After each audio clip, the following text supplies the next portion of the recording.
আছে? না ভাই, পুলিশ তো দেয়ই নেই। আবার পুলিশ, আমরা যখন পাম্প বন্ধ করতে যাই তখন পাম্প বন্ধ করতে পারি না, মব ভায়োলেন্স হওয়ার একটা সুযোগ তৈরি হয়ে যায়। তখন আমরা টিভি লাইনে কল দিই, থানায় কল দিই, ওনারা আসেন যখন তখন অলরেডি আমি হাতে পায়ে দুইটা মাপ মুখ চাইয়া মাইমুর খাইয়া লোকজন বিদায় করি, তখন ওনারা আসে।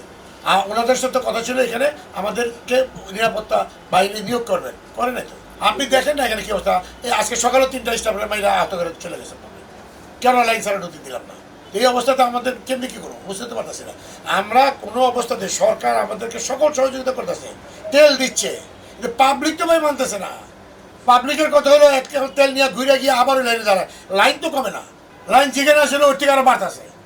আমরা, আপনি আপনি আমার এখানে খেয়াল করেন, আমার 9টা নজল দিয়ে আমি তেল দিতেছি, লাইন কমাইতে পারতেছি না।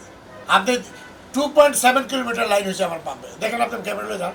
আরে ভাই সহযোগিতা তো পাইলেছে না, আমার সহযোগিতা কি বলছে তো দিবে, কই দিছে আপনি দেখেন না, ক্যামেরা দেখেন ঢাকা শহর কোনো পেট্রোল পাম্পে কোনো নিরাপত্তা বাহিনী আছে কিনা দেখেন না।